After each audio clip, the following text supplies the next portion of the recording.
جغرافیای خەیاڵ و نەخشەی گشت هەنگاومی لە هەر کوێبی تۆ تەنها قیبلە و هەردوو چاومی من فیدایە و باڵاتم عەشقت بۆ من سەنگارە پاراستنی خاکی چاوت تاقە فەرز و باوەڕە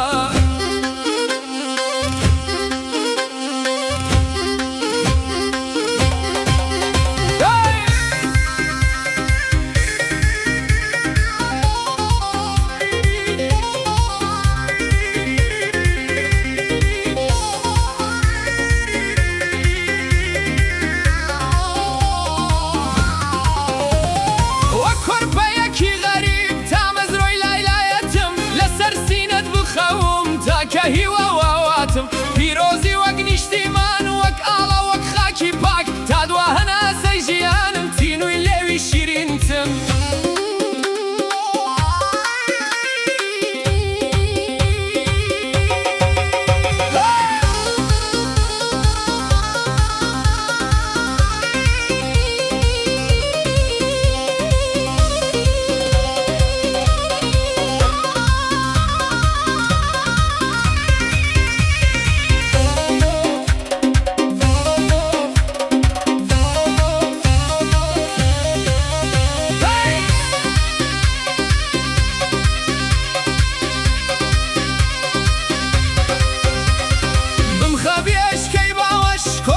کی بێنازم بەلای لایەی عەتری تۆ دەکرێ دەرگای ڕازم پیرۆزترینی لای من بۆ ئەم دڵە غەریبە لەسەر سینەت با ببرم ئاواتی بۆ دەخوازم